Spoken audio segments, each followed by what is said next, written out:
Ders 6. Kimyasal reaksiyonlarının vasfı. Yani her bir kimyasalın oluşumunu nasıl vasfederek o kimyasal reaksiyonuna göre, mesela biz bir kimyasal gördüğümüz zaman bakarız iki element birbiriyle reaksiyona girer. Mesela Na Cl ile birleştiği zaman ne yapar? NaCl.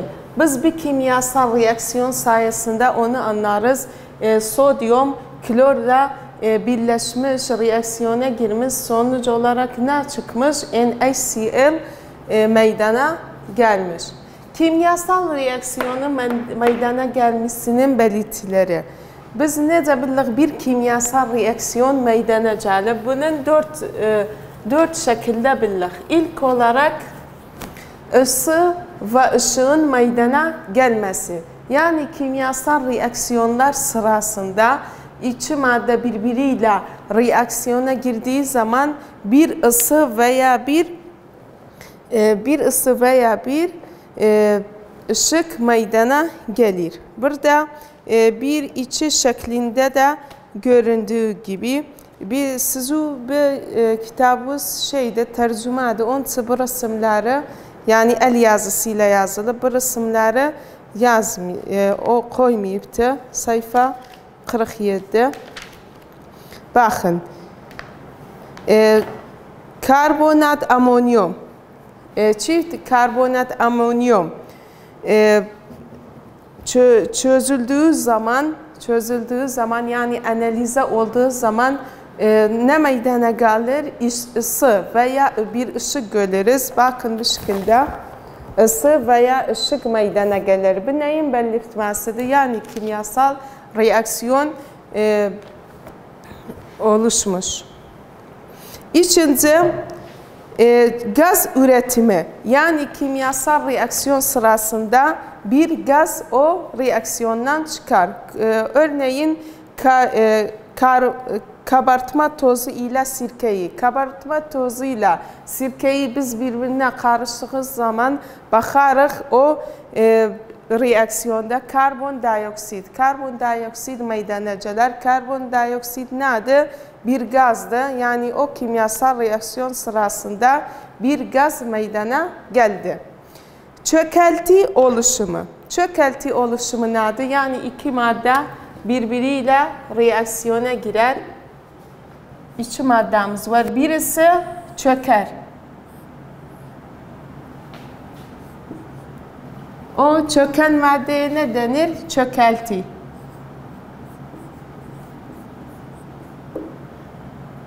Öteki madde, yukarıda olan maddeye ne denir? Çözelti. Yani çözülüptü. Çözelti yani ne? Yani madde çözülüptü, birbirine katlanıp. Ama çökelti yani çözülmeyip, bakın bu şekilde.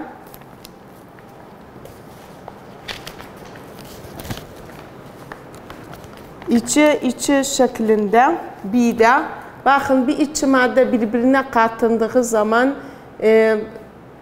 sulfur amonyumla kadmiyum nitrat birbirine kattığımız zaman sulfur kadmiyum ne olur? Çöker. Bu şekilde sarı olan sulfur kadmiyumdur. Öteki yukarıda kalır. Yani ne şeklinde olur? Çözelti şeklinde olur. Dördüncü belirti nedir? İki maddeyi birbirine kattığımız zaman her bir maddenin renkli farklıdır.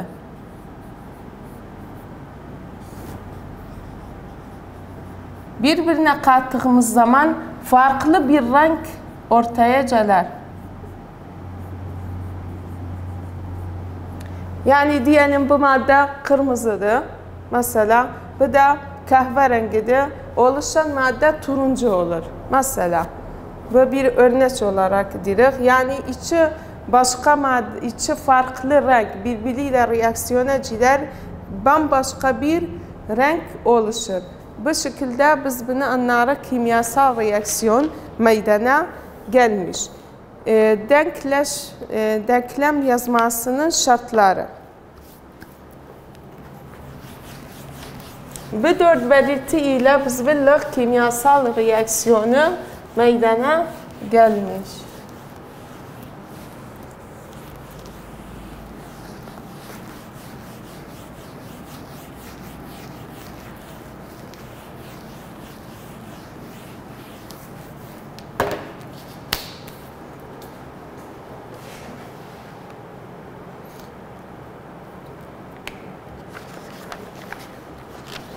Lekrez yazmanın şartları.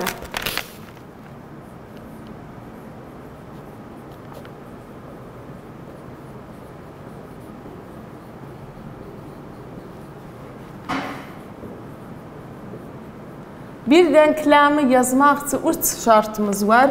Birinci şart olur denklem doğru belirlemeni göstererek.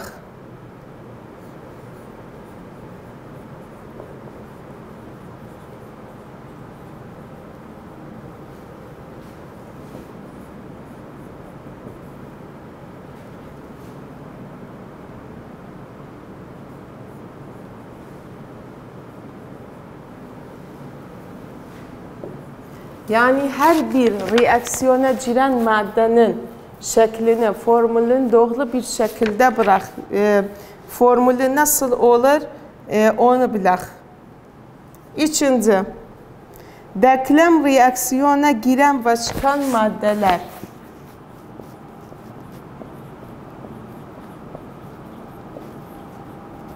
Yani hangi madde reaksiyona girer ve hangi madde reaksiyondan çıkar.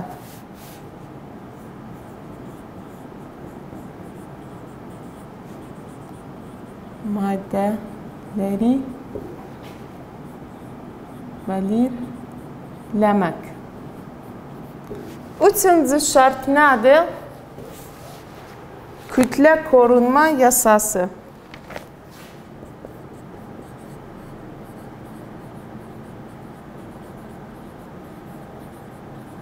Kütle korunma yasası, daha önce de bu konuyu okuyupsuz. Nedir kütle korunma yasası?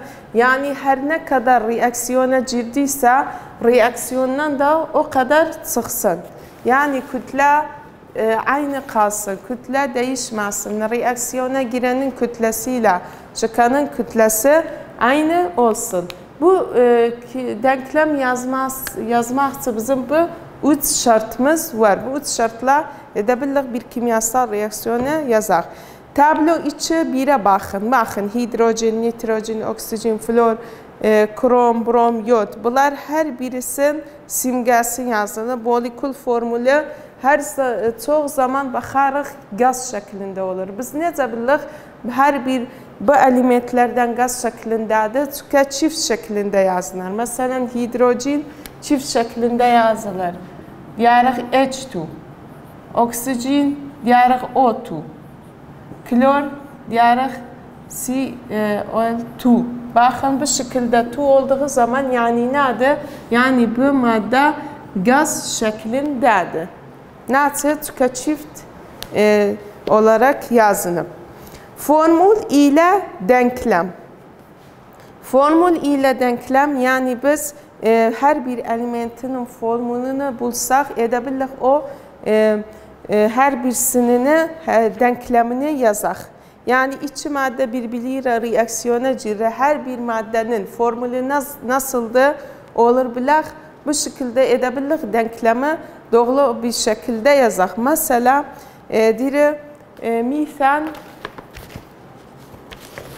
metanla oksijen.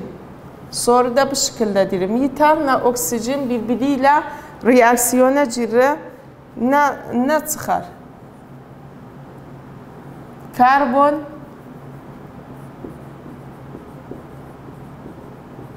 dioksit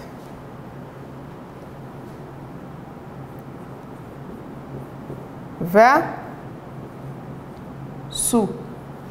Yani soru bu şekildedir. Karbon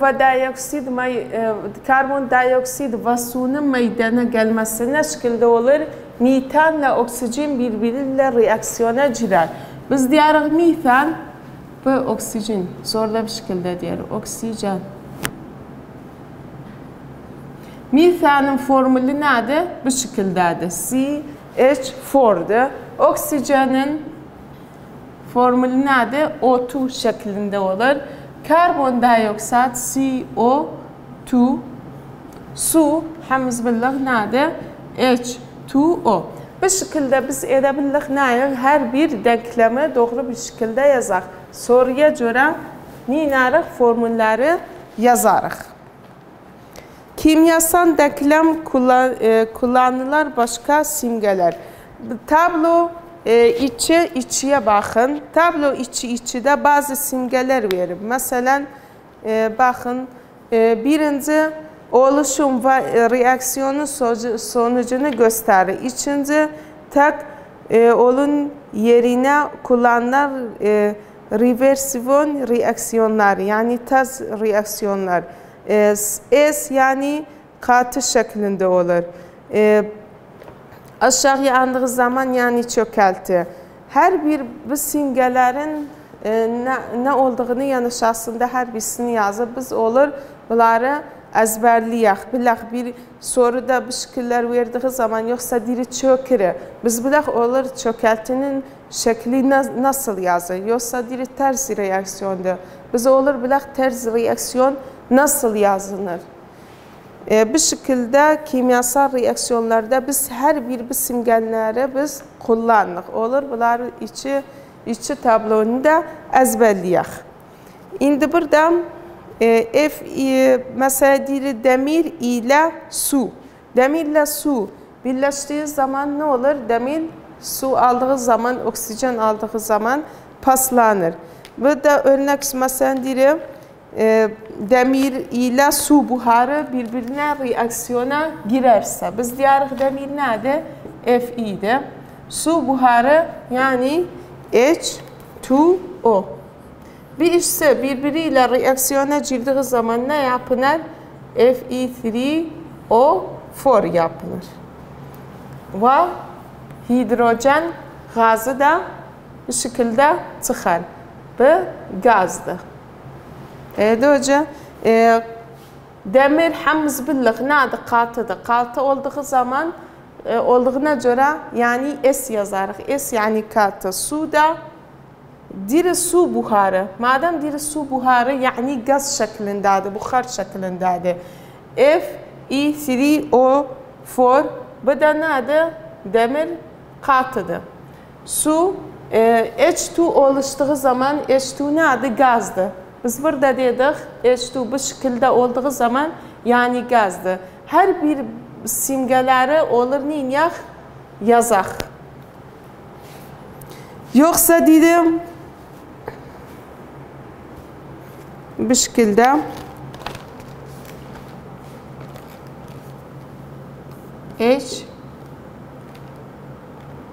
CH4 C2H4 yani ethan gazı C2H4 nedir? Ethandır. Ethan nedir? Gazdır. Hidrojen gazı ile hidrojen gazı yani biz hidrojeni yazarıq. Gaz simgesini de önüne koyarıq. Birbiriyle reaksiyona girdiği zaman basınç altında basıncı burada yazarıq. Basınç veya ısı, ışık burada yazarıq. Platin yardımıyla ne çıxar? Aynı ethan gazı C2H6 bu gaz oluşur. Bakın içi hidrojen aldığı zaman bu şekilde olur. Olur C2H6. Biz bunları inanırıq. Olur her bir simgəni bu şekilde yazaq. Kimyasal formülleri daha iyi bir şekilde bu simgeler gösterir. İçi bir örnek sorusu. Reaksiyonda meydana gelen kalsiyum oksit ve sudur ve reaksiyondan çıkan maddeler ise kalsiyum hidroksit. Aynı şekilde bakın direkt kalsiyum oksit. Kalsiyum oksitle su reaksiyona girer. Bunlar bazılarını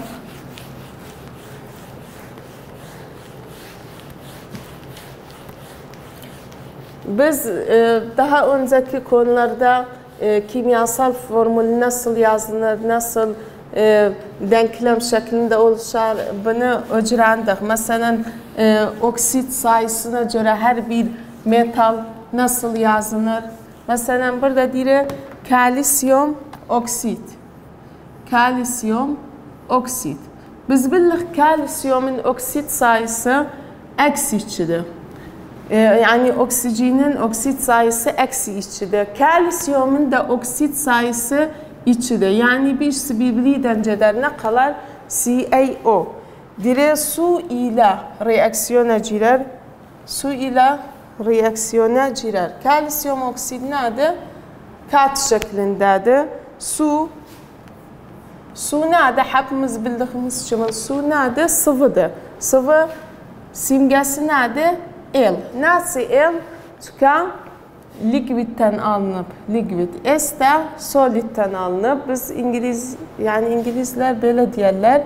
Biz onların simgesine göre, çünkü her bir devlette aynı şekilde olur yazılsın. Onların şeysine göre simgeleri yazarız. Birbiriyle reaksiyona girdikleri zaman ne yapılır? Kalsiyum hidroksit. Kalsiyum hidroksit. Hidroksidin simgesi nedir? OH. Bakın biz cədvələkəyə görə OH simgesi nedir? Eksi 1'dir. Öyle de hoca kalsiyumda artı 2'dir. Dedim bir içi yer neyler işte yer değiştirirler. Bu bir celer burası olur. Bu içi burası olur. Yani kalsiyum hidroksit içi de ne olur? Çünkü bir işte neyler daha önceki konularda bunları anlattım size. Yer değiştirirler. Kalsiyum hidroksit oluşur. Kalsiyum hidroksitte nedir?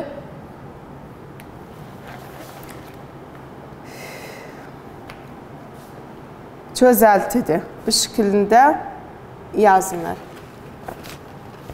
Katıyla sıvı birbiriyle reaksiyon yaptığı zaman ne yapılır? Çözelti yapılır. İki örnek sorusu da aynı şekilde edebilirsiniz, aynı çözersiniz, bakarsınız da kitapta çözümü de yazılıptı. Kimyasal denklemin anlamı. Kimyasal denklemin anlamı nedir? Biz kimyasal reaksiyonun faktörleri her bir reaksiyona yani bir kimyasal reaksiyon yazdığımız zaman bakın mesela CaO, H2O her bir element neçə moldu bildik. Mesela burada kalsiyum ne kadardı? 1'dir. Burada kalsiyum aynı şekilde 1'dir. Hidrojen 2'dir. Oksijen 1'dir. Biz bu kimyasal reaksiyonlar sayesinde edebildik her bir maddenin ne kadar madde reaksiyona girip ve ne kadar madde reaksiyondan çıkıp bir şekilde öğrenek. Yani reaksiyona giren ve çıkan maddeler. Mesela burada diri H2Cl2 yani 2 mol hidrojen ve 2 mol kiloyla reaksiyona giripti. Ne yapınıp? 2 mol HCl yapınıp. Biz bu kimyasal reaksiyonu sayesinde her bir elementin molekül sayısını öğrenebildik. İndicalik kimyasal denklemlerin denkleştirilmesi. Bu önemli bir konu.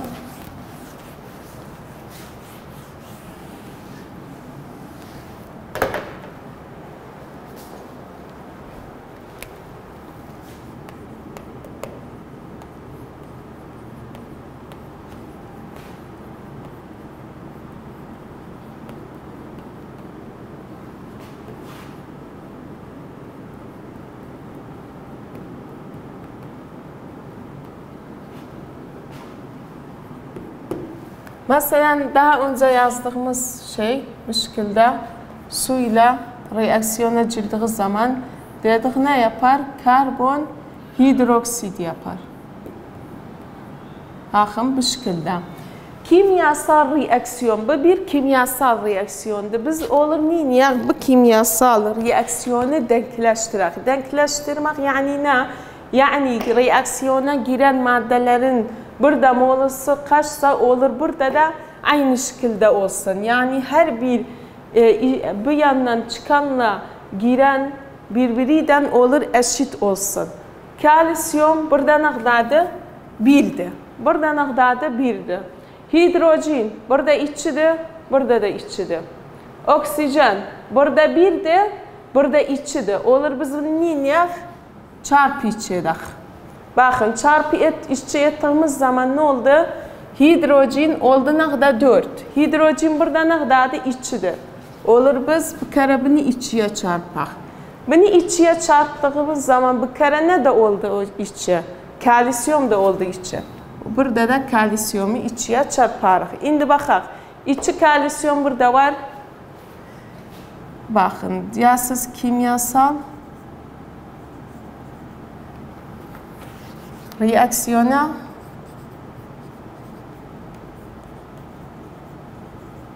giren olur.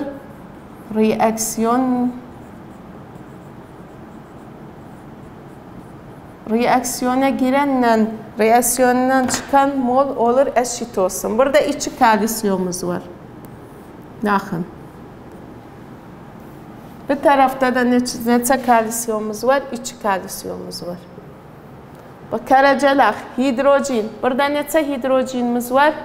4'ümüz var. Burada neçəmiz var? Bakın bunların hamısının ucunda ne kadar var? 2 var. Yani 2 bu OH içinde de OH ozu 2'dir. Yani hidrojen 2'dir. Çarpı 2'de edir 4. Ve de önce burada neçə hidrojenimiz var? 4 hidrojenimiz var. 4 hidrojenimiz var. Orada neçə hidrojenimiz var? 4 hidrojenimiz var.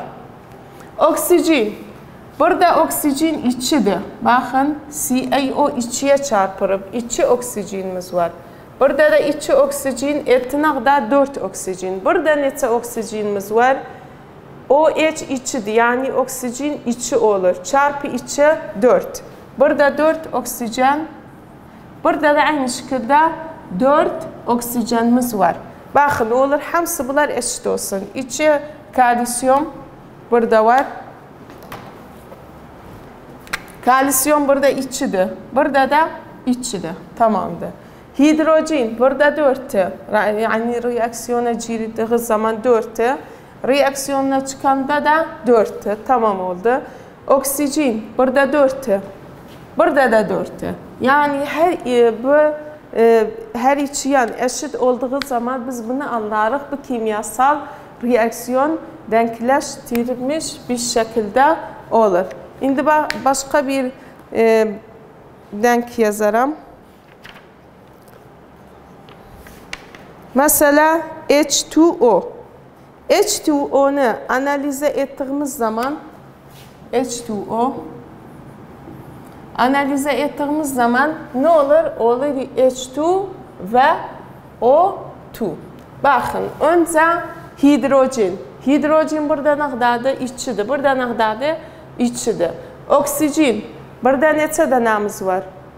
1 oksijenimiz var. Burada neçə oksijenimiz var? 2'miz var. Biz olur bunu neyək? Bu biri bunun kimin olur? Bu tarafta da olur olsun 2. Nasıl olur 2? Bu oksijeni 2 ile çarparıq. 2 ile çarptığımız zaman oksijen olur 2. Burada da oksijen 2'dir. Ama hidrojen bakın 2'dir. Bu 2 hamısındır. Yani hem hidrojenle hem oksijenle çünkü hamısının ucundadır. Deyərək hidrojen 2'dir. Çarpı 2 özü 2'dir. 2 ile de çarpırıb olur ne kadar? 4.